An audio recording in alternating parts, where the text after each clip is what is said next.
Ah, les roguelikes. Bon, je pense que vous en avez déjà entendu parler. Hades, Dead Cells, Binding of Isaac, Mario Kart. Non, non, ça c'est un faux départ. Slide suivante, non, ce n'est pas ça non plus. Non, aujourd'hui, on va parler d'un jeu que je crée en ce moment qui s'appelle Viking Breaker.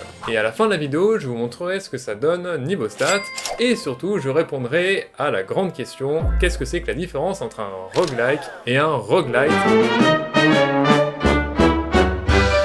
Bon, en général, dans les roguelikes, on incarne des grosses brutes qui sont là pour détruire tout ce qui bouge dans un donjon. Et une fois qu'on a nettoyé tout ça, on bat le boss et on passe au niveau suivant. Mais si par malheur on se fait tuer, on recommence tout depuis le début. Et c'est là où on parle d'un jeu à la mort permanente. Mais heureusement, ça ne s'arrête pas là, on pourra toujours améliorer son personnage pour donner envie de recommencer une nouvelle run. Moi, ce qui me frustre le plus dans les roguelikes, c'est qu'on peut tout casser, certes, mais sauf ça, et ça aussi, si seulement on avait un jeu qui pouvait nous donner cette sensation de pouvoir tout casser, et bah ça tombe bien car c'est ce jeu qu'on va créer aujourd'hui. Je veux un roguelike où on peut casser des murs. Mais vous savez quoi, je pense qu'il y a un genre de jeu qui pourrait très bien passer pour ça, et c'est...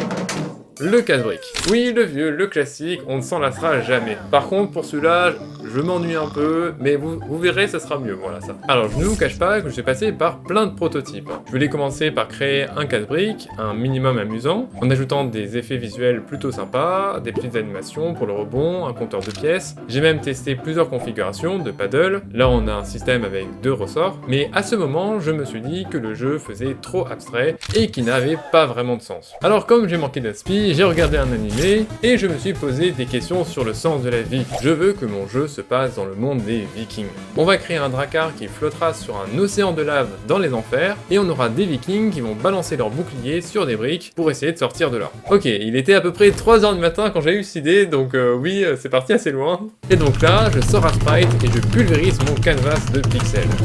Et voilà le drakkar. Je vais l'appeler le Vogue Jorlin. Le Vogue Jorlin... Aucune référence, c'est original, c'est très très bien. Et là, je me suis dit, et si le viking qu'on a sur le drakkar, eh ben il pouvait sauter. Et donc là, il ferait par exemple des têtes sur les boucliers, quoi. Il pourrait aussi peut-être récolter les pièces directement sur les plateformes. Et là, on a une version avec de bien meilleurs graphismes. Ensuite, j'ai travaillé de la transition entre les niveaux. Et j'ai pensé qu'une phase de shop, où on pourrait acheter ces améliorations avec ce gros bouton là, et donc on aura juste à passer devant pour afficher les effets des boucliers. Là, on retrouve simplement le bouclier normal, sans effet, et le bouclier doré qui apportera une pièce à chaque coup. J'ai même testé la coop, mais bon, clairement, ça rendait le jeu injouable. Ça, c'est une map sandbox. C'est là où je teste plusieurs objets que je pourrais ajouter en jeu. On retrouve le ressort, les plateformes mouvantes et surtout les bombes. J'adore l'effet que ça fait quand ça explose. Mais à partir de là, tout bascule. Jusqu'à présent, j'avais fait le jeu sur Construct 3 parce que ça m'a permis de prototyper assez rapidement, mais je me suis clairement rendu à l'évidence qu'il avait ses limites et que plus le temps avançait, plus ça me prenait du temps à ajouter des fonctionnalités. Car à la base, ce moteur est en no-code, donc c'est plus facile à apprendre, mais dès qu'on va ajouter de la complexité, et bah ça devient compliqué. Alors finalement, j'ai recommencé le jeu sur un moteur très tendance dans la communauté des indés, le prénommé Godot.exe. Bon, j'ai dû tout refaire, le bateau, la balle, les briques, les niveaux.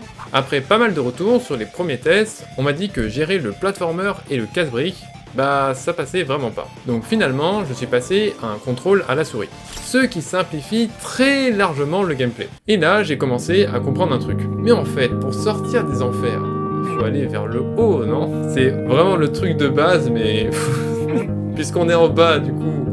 faut aller vers le haut et il faut pas aller vers le bas parce que faut... Et donc finalement, on a un scrolling pour aller vers le haut.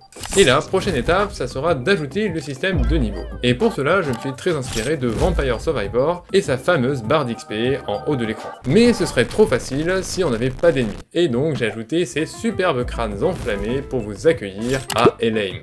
Dans ce screen, il y en a peut-être un peu trop, on va peut-être les enlever. Mais voilà, c'était juste pour tester. Pour donner un effet de vitesse pour les boucliers, j'ai ajouté un trail. C'est la ligne blanche que vous voyez derrière eux. Et quand on arrive à une vingtaine, et bah ça donne ça. À l'aide! Pour la lave, j'avoue que j'ai un peu galéré. Puis j'ai fait cet effet un peu chelou en jouant avec les shaders de Godot. Et finalement, je suis resté sur ça. Mais ne vous inquiétez pas, on le changera plus tard. Je suis passé en revue pour les améliorations, et finalement, comme on contrôle le drakkar à la souris, on ne va pas vraiment pouvoir acheter avec les gros boutons rouges du début. début.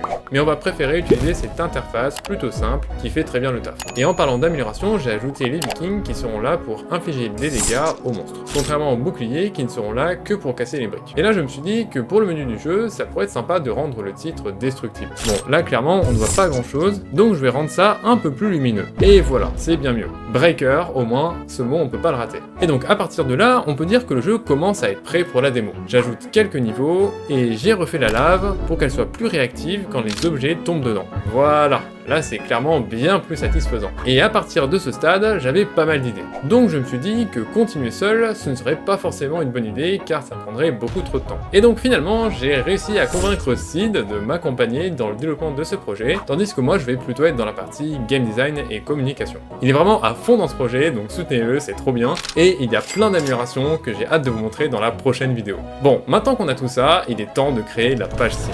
Pour faire cette page, j'ai pas mal galéré entre les visuels, les revues de l'équipe support, les patchs, et finalement, on arrive à cette magnifique page. Ça rend bien, non? Et si le concept vous intéresse, n'oubliez pas d'ajouter le jeu dans la liste des souhaits, c'est hyper important pour le mettre en avant sur Steam. Et donc, on arrive au moment le plus important de la vidéo. Qu'est-ce que ça a donné jusqu'à présent au niveau stats sur Steam? Actuellement, après 2 semaines, on est seulement à 23 wishlists, ce qui est nettement moins que le projet Backrooms Black Market. Alors, d'après les retours que j'ai eus, j'ai l'impression que ça joue aussi sur le graphisme. La 3D réaliste a aussi tendance à beaucoup plus attirer que le pixel.